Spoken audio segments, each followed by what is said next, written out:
एगो तो हाथ काटिए देले, कम से कम ई हाथ तो छोड़ दे गांड वो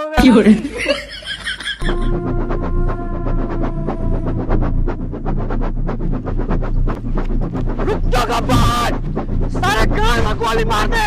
रुक ले सर मार ले। ओह नो, रुक जा गब्बर, तो सारे साथ को मार दे। रुक सर मार, रुक जा गब्बर, रुक जा।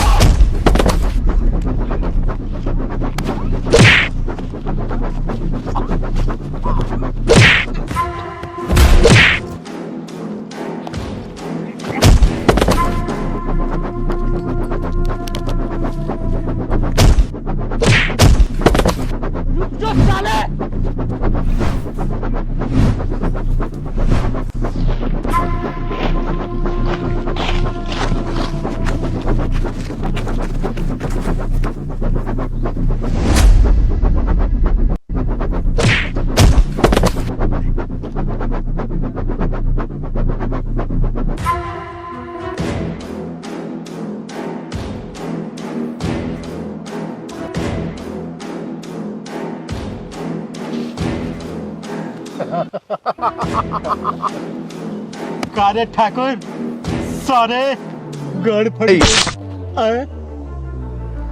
आज तो तोरा के माफ करता नहीं गब्बर, लेकिन ऐसा तोर गांड फाड़ कि कोनो डॉक्टर से सियले ना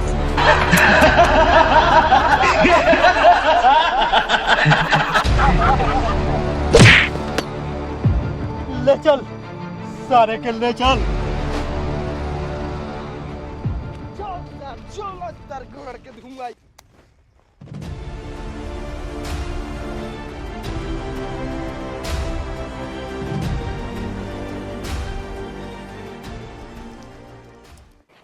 अरे झिंगुर, हाँ बोल। तोहनी के ठाकुर की आवाज सुनाई नहीं दे? एक गिलास दूध हमारा खातिर लेके आवसन। अरे ठाकुर ए जगी दूध ना मिलेला, कला मिलेला, ए जगी ठोक दियल जाला। एक बार हमार हाथ तक खुल जाए दसन, अगर यही दोनों ताकतवर हाथ से तोहनी के गला घोंट के ना मार देनी तो हमरो नाम ठाकुर रुद्र प्रताप सिंह ना।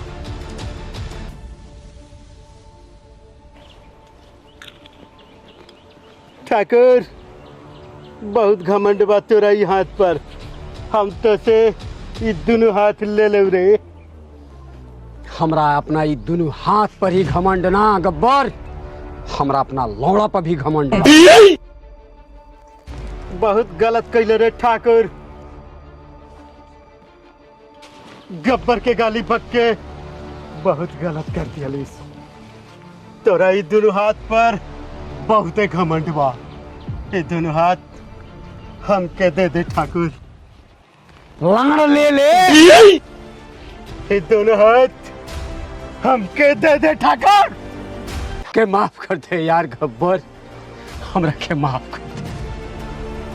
ठाकुर माफी तो तोरा मिली, बाकी हमके ये दोनों हाथ चाहिए रे। नहीं गब्बर, ठाकुर ना ठाकुर, ये दोनों हाथ हमके दे दे ठाकुर। गब्बर नहीं, दे दे ठाकुर। नहीं गब्बर।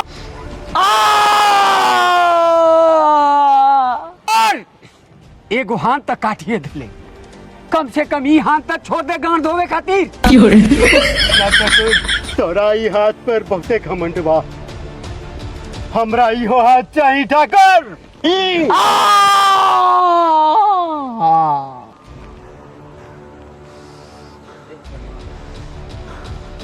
बैंड के लौड़े ने मेरा दोनों हाथ काट दिया।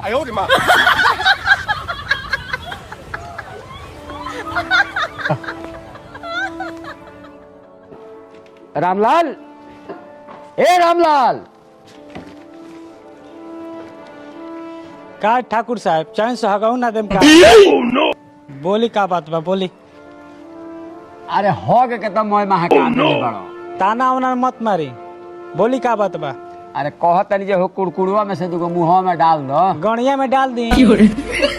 रामलाल अपना जबान के लगाम दो, ठाकुर से ऐसा ही बात कर जला। ठीक बा, हाथ धो के आवत तनी। ठीक बा, जा जल्दी आवो।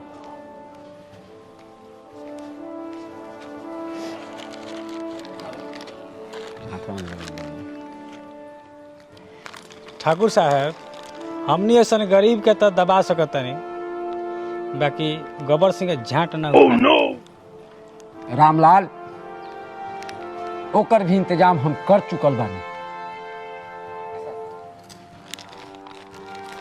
का इंतजाम कैले बानी ए ठाकुर साहब? तनी जय बीरू के फोन लगैबा।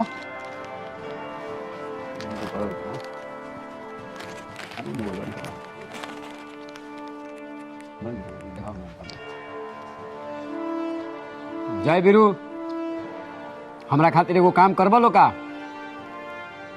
हाँ हम ठाकुर साहब बोलत तानी।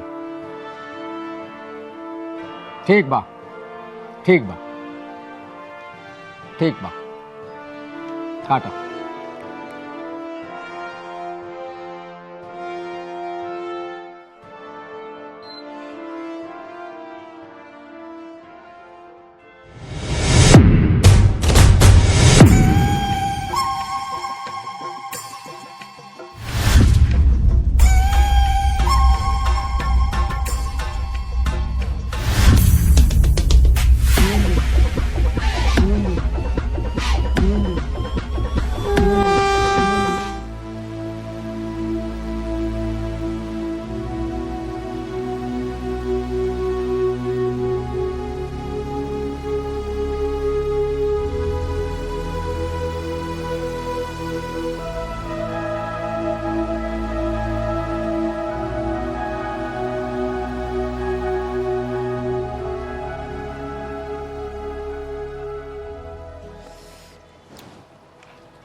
बसंतिया के कोनो अते पता नहीं थे।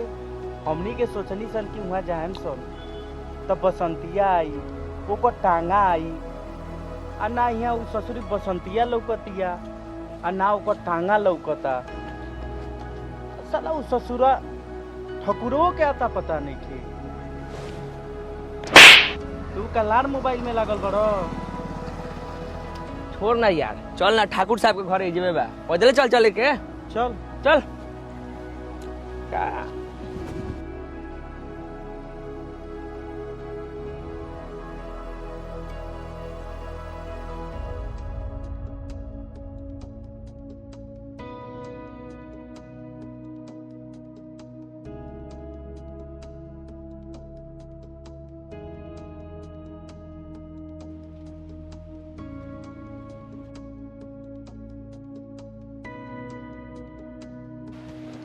कैसे याद करेंगे ठाकुर साहब हमनी के?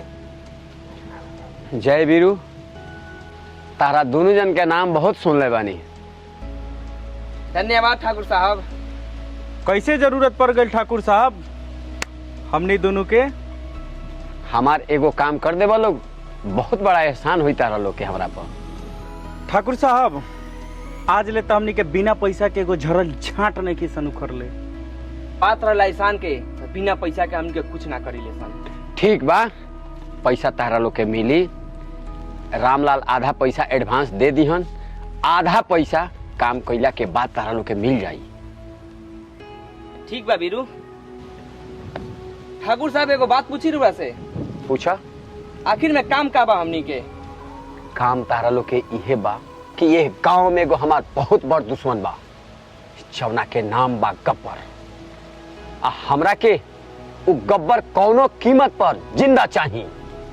तारा लोग के पकड़ के ले आवे के बा, ओकरा के हम अपना लात से कुचल के मार दे। एह बदला में हम तारा लोग के बहुत सारा पैसा दे।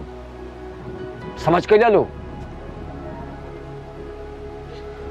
ठीक बा ठाकुर साहब, राउर काम हो जाई। एक बात कान खोल के सुन लो, अगर काम ना भई तो दोनों जना के निहुरा के मारब। आ ई तू लोग दोनों जना समझ जा कि का मारब। ठीक बा ठाकुर साहब, राउर काम हो जाई।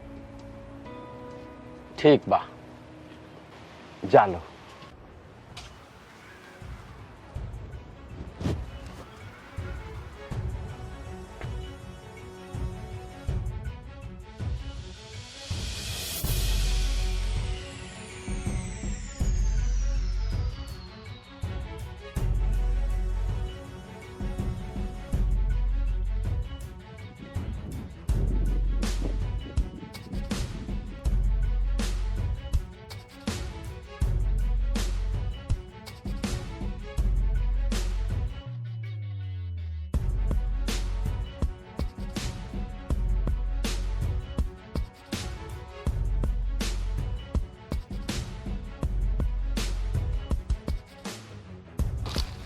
करे सारे इस सिगरेट कहवा से रे हाँ?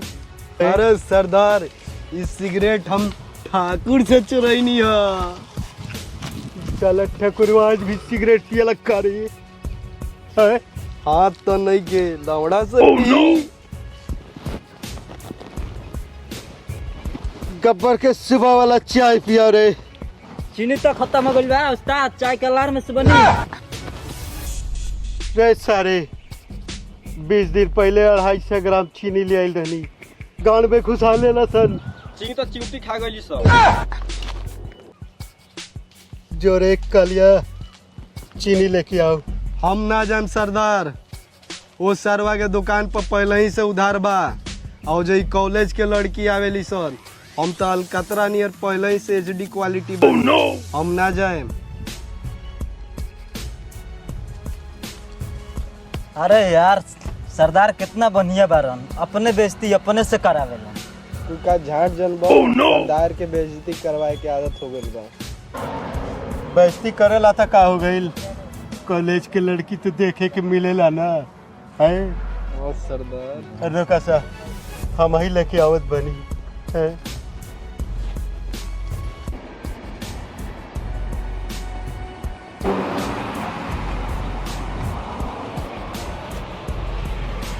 ढाई 250 ग्राम चीनी दे दे, जल्दी दे, सुबह सुबह के चाय पिए के बाद है।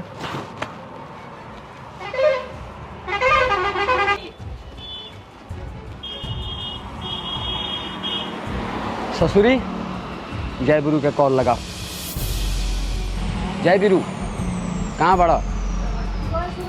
जल्दी आब, गब्बर है दुकान पर खड़ा बा, जल्दी आब।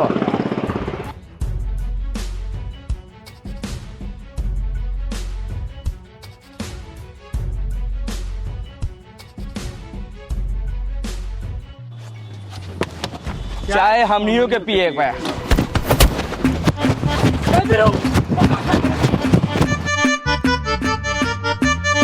सारे जल्दी आओ सब, ठकुरवा के आदमी पीछा कर रहल बा।